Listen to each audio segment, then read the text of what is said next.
summit on countering Islamic extremism? Because violent extremism is something that we want to be focused on, and it's not just Islamic violent extremism that we want to counter. There are other forms of Paris, Australia, Canada. Isn't the thread through them that it's Islamic extremism? Mm-hmm. Well, certainly those all the examples that you cite are examples of individuals who have cited Islam as they've carried out acts of violence. There's no arguing that. Yeah, all right, folks. So as we get to the Malzberg panel, before we do that, we want to hear from you. Is President Obama handling Islamic terror properly, in your opinion? I want you to go to newsmax.com/polls and vote right now. All right, on the Malzberg panel, here we go. Republican strategist and author of Hail Mary, Ford O'Connell, and Democratic strategist and former deputy staff secretary to President Clinton, David Goodfriend. All right, David, let me start with you. The answer to all this this terror and murder and slaughter of members of the free press and Jews is to hold a summit, which, by the way, was already pre-scheduled. It was postponed, so this isn't a new brainchild. To hold a summit on the root causes of violent extremism. I'll ask you the question that Ed Henry asked the White House spokesperson. Why not call it Islamic violent extremism? What other kinds of extremism are they going to talk about?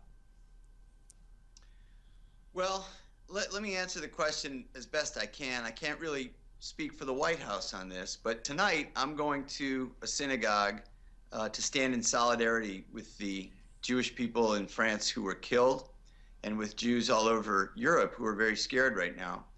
And yet I also want to point out to you that I support a peaceful resolution to the Israeli-Palestinian What does that have to do with Jews being slaughtered? Wait a minute.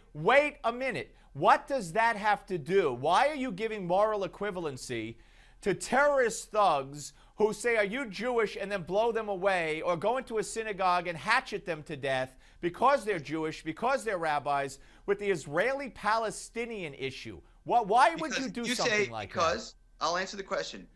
Because if I impugn all Muslims when I say I'm against radical Islamic terrorism, if I say all Muslims are part of the problem, I've just completely cut myself off from a huge solution, which is to try to get moderate Arabs, Muslims from around the world to shout down the extremists. That's a weapon I don't want to give up. David, you're bringing in some. Who said all Muslims? I asked you why you would mix the Israeli-Palestinian conflict with the terrorist thugs who shoot journalists or Jews, and you said, well, if I say all Muslims, who said all Muslims? Answer my question. I would say calling this Islamic rather than just radical terrorism is a mistake. Still, it doesn't answer my question what the heck this has to do with the Israeli-Palestinian issue. What about it, Ford? It's clear that the PC police have taken over Dave's answer, and it's a cop-out. Look, at the end of the day, the president is just like Dave. He won't say it, he won't call it what it is, and that's radical Islamic terrorists. Is that all terrorism? Absolutely not. But the war on terror is taking place with people being trained in 5 countries, and ironically, what's happening here is Muslims aren't calling out their own. If they're not going to do it, we're going to have to do it for them. That doesn't mean all Muslims are bad, but at the same time, we can't get to the root of the problem if we don't identify that problem. Yeah, I couldn't agree with you more. And let's talk about another problem here, and that is the President of the United States, who won't identify the problem. Not only won't he identify the problem, but he continues to release terrorists. It's almost like you're making this up. Releasing terrorists from Gitmo, sending a lot of them to Yemen. Now we find out that the terrorists in France went to Yemen, had training from Yemen, were financed by al-Qaeda in Yemen, but the president had told us that Yemen was a successful story. Ford? The war on terror is inconvenient to the president's agenda. He sees this as a police action. The reason why we have Gitmo is because we need a place to interrogate these people, and to let them back when 30% are going to go back and join the fight is absolutely ridiculous. Frankly, the president is just an ambivalent passerby in the war on terror, and frankly, he doesn't seem to care about it until it shows up on YouTube and somebody gets beheaded. All right, David, I want you to weigh in on the Gitmo thing and a bill that was proposed by a senator today regarding Gitmo when we come back with part 2 with Ford O'Connell and David Goodfriend on the Malzberg panel. Don't go away.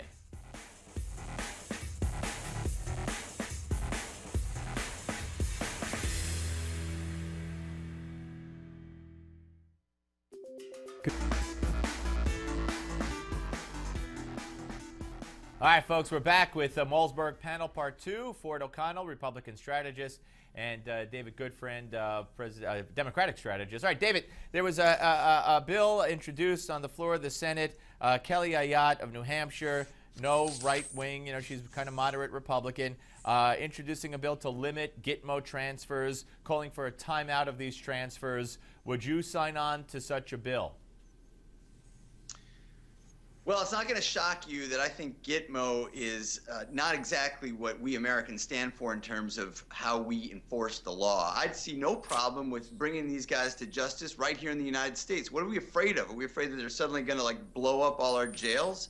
I mean, what's wrong with putting them in a maximum security prison and having a U.S. court actually hear the evidence? To me, it's like, what are we hiding from? What are we afraid of? I don't get it.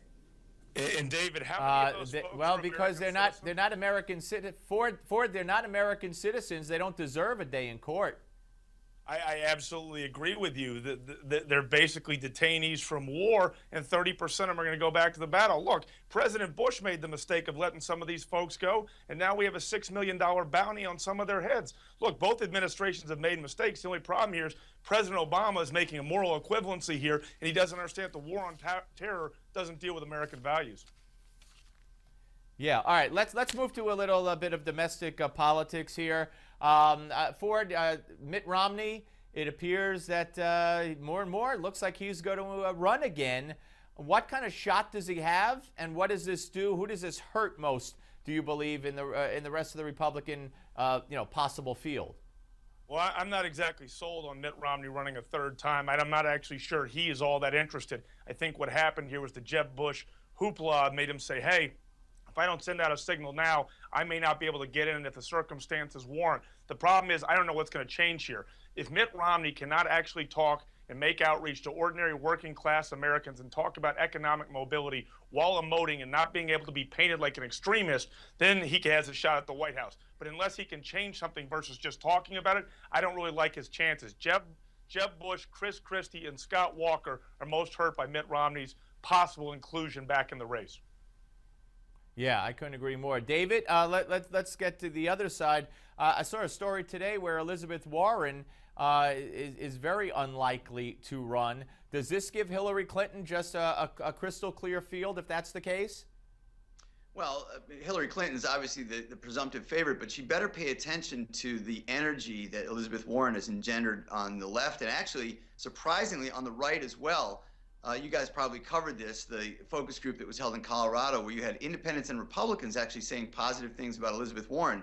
This goes to my Republican colleague's comments just now, where he said, talking about economic mobility, that's actually become a nonpartisan or a bipartisan issue. And I think the candidate that taps into that, what truly is becoming the issue of this campaign, the candidate that effectively taps into that is going to win. Hillary Clinton has got to be taking some serious notes right now when it comes to how Elizabeth Warren has tapped into that frustration that the middle class feels.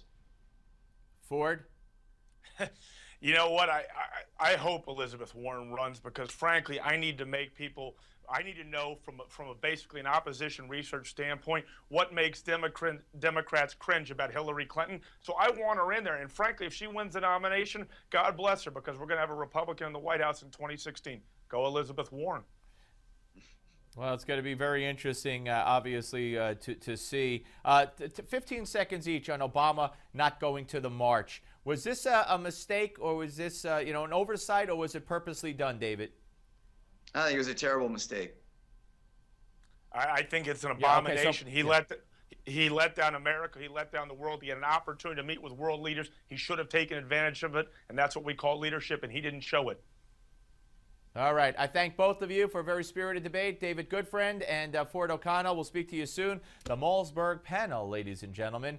And there's Sometimes we get a little heated, but that's what a good panel does. We have strong opinions on both sides, and we express them. And that's what communications is all about. Hey, Give Me 5 is next. I'm going to communicate with you there, too. Don't go away.